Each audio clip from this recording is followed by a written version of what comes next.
اور پھر چونکہ دل کے ساتھ جسم کے سارے اعضاء کا تعلق ہے، کہتے اس کی حفاظت کرو، آنکھوں کی حفاظت کرو۔ اس نے فرمایا کہ نگاہوں کی حفاظت، اگر نمازوں میں خشوع پیدا کرنا چاہتے ہو، نماز کو نماز بنانی ہے تو اپنی نگاہوں کی حفاظت کرو، تنہائی میں اللہ کا ذکر کرو، تو تمہاری نماز اللہ کے دھیان والی بن جائے گی۔ نگاہوں کی حفاظت اور تنہائی میں اللہ کے ذکر کی عادت ڈالو، بجائے اپنے تنہائی کے وقت کو میرے بھائی دوستوں برباد کرنے کے، جیسا موبائل کے ساتھ کھیلتے کھیلتے آدمی گھنٹوں برباد کر دیتا۔ یہ کوئی سمجھداری کی بات نہیں ہے، یہ زندگی کے لمحات کا قیامت کے دن حساب دینا پڑے گا۔ جن لمحات کو ہم نے موبائل کھیلنے کے اندر برباد کیا تھا، زندگی اللہ پاک نے اس کے واسطے نہیں دی ہے، ایک ایک لمحہ بہت قیمتی ہے اور میدان قیامت میں زندگی کا حساب دینا ہے۔ زندگی اس کے لیے دی اللہ نے کہ اپنی تنہائی کے وقت کو اس سے برباد کرو، اور پھر اس کی نحوست اور اس کی خباثت میرے دوستوں باطل کی سازش ہمیں پتہ نہیں کہاں کہاں پہنچا دیتی، وہ تو وہی جانتے۔ اس کا انٹرنیٹ، موبائل کا انٹرنیٹ اور موبائل کا پتہ نہیں ویڈیو اور موبائل کا پتہ نہیں کیا کیا کہاں سے کہاں اور کتنے کتنوں کے زندگیوں میں لانے کا ذریعہ بن جاتا۔ بس اللہ تعالیٰ حفاظت کرے۔ کتنے گھر اجڑ گئے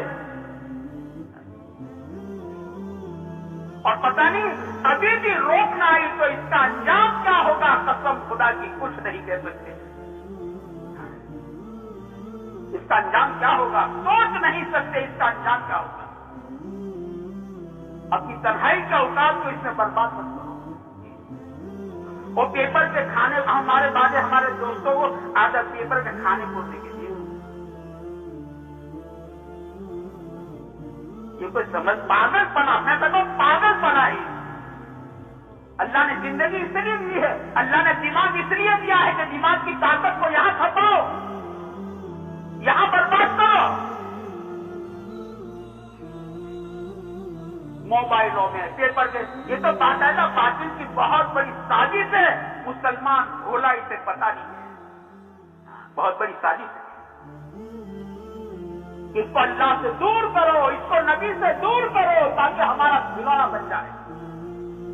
انہوں نے تو باقاعدہ ٹارگیٹ بنا، اس سے ٹارگیٹ ہے ہم جہاں تک دنیا میں سے اسلام کو مٹائیں گے نہیں، چین سے بیٹھیں گے نہیں، ہم جہاں تک عورت کی لڑکی کو ننگی کر کے چوراہے پر نچائیں گے نہیں، چین سے، ان کے ٹارگیٹ ہے، ہم ان کے بہاؤ میں بہن گئے۔ تنہائی یہ تو اللہ کی یاد کے لیے، تنہائی تو اللہ کی یاد کے لیے تھی، تنہائی اپنے گناہوں کو یاد کرنے کے لیے تھی، اپنے گناہوں کو یاد کر۔ تنہائی تو اللہ کے سامنے رونے کے لیے تھی، تنہائی اپنے گھر کی بے دینی کو سوچنے کے لیے تھی، میری اولاد کی آخرت کا کیا ہوگا، میری اولاد بے قابو ہوتی جا رہی ہے، بے دین ہوتی جا رہی ہے، اسے فیشن پرستی کا کالا ناگ لگتا جا رہا ہے، میری اولاد کی آخرت کا کیا ہوگا، اسے نبی کا طریقہ پسند نہیں ہے، میری اولاد نبی کے دشمنوں کے ناپاک اور غلیظ طریقے کا شکار ہوتی جا رہی ہے، اس کی آخرت کا کیا ہوگا۔ ہماری تنہائی تو اسی لیے تھی، اور پھر اللہ کے سامنے روتے، اپنی اولاد کی ہدایت کو اللہ کو مانگتے ہیں۔ ابراہیم علیہ السلام نے مانگا، نبیوں نے مانگا، یعقوب علیہ السلام نے اپنے بیٹوں کو جمع کیا اور پوچھا، بتاؤ میرے بعد تم کس کی عبادت کرو گے؟ حالانکہ نبی ہے، نبی کی اولاد ہے، لیکن فکر کتنی ہے، میرے بعد تم کس کی عبادت کرو گے؟ ایک اللہ کی عبادت کرو۔ ہمارے پیارے آقا صلی اللہ علیہ وسلم گھر تشریف لائے، پیٹ دیکھا روٹی کا ٹکڑا نیچے پڑا تھا، پیارے آقا نے فرمایا، عائشہ اس روٹی کے ٹکڑے کو اٹھا لو، یہ ناراض ہو جاتے ہیں نا تو کبھی لوٹ کر واپس گھروں میں نہیں آتے۔ معلوم نہیں ہمارے ڈسٹ بن میں کیا کیا جا رہا ہے، ہمیں نہیں معلوم، ہم تو کمانا جانتے ہیں نا، کماؤ، کتنا کماؤ گے؟ کما کما کے تھک تھکا کے آدمی گھر آتا، اسے نہیں معلوم میرے گھر کا کیا حال ہے، میرے گھر میں نمازوں کا کیا حال، مجھے نہیں معلوم۔ حالانکہ عجیب، میں کہتا ہوں بہت سوچنے کی بات ہے۔ اللہ پاک اپنے پیارے حبیب صلی اللہ علیہ وسلم، اے پیارے نبی جی اپنے گھر والوں کو نماز کا حکم کیجیے، حضور کو،